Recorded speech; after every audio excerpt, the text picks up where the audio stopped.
The Magician's Apprentice, a version of the tale by Toddler's Tales.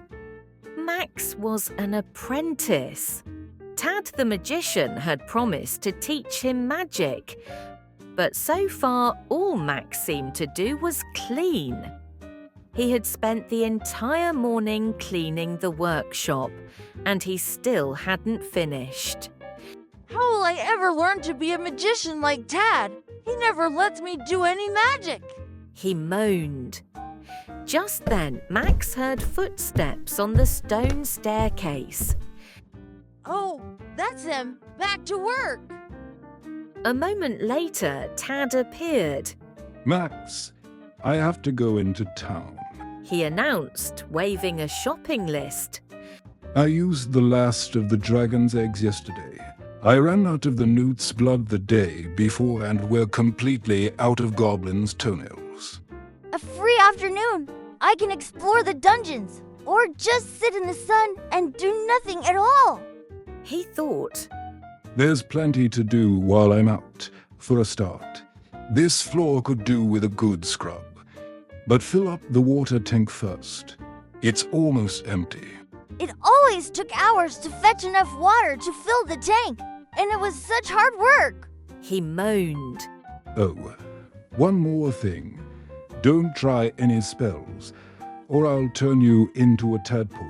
With that, there was a flash of light and a puff of blue smoke. The magician was gone. Well, don't just stand there. You have work to do, Croaked a little voice. It was Tabitha, Tad's toad.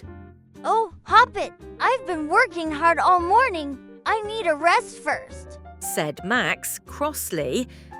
There's no need to be rude. Said Tabitha. Seeing a broom had given him a brilliant idea. Last week, Dad had cast a spell on a broomstick. It had come to life.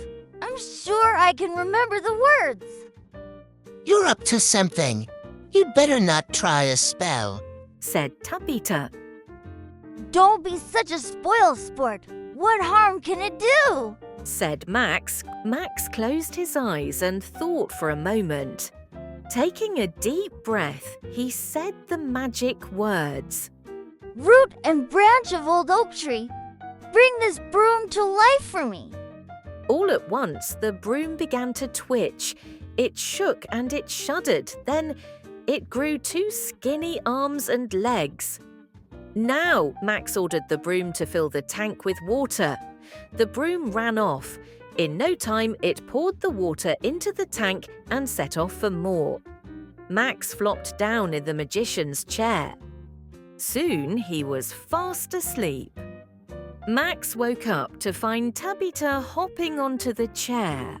What is it? He mumbled sleepily. A version of the tale by Toddler's Tales. Stay tuned and subscribe for the second episode of the story.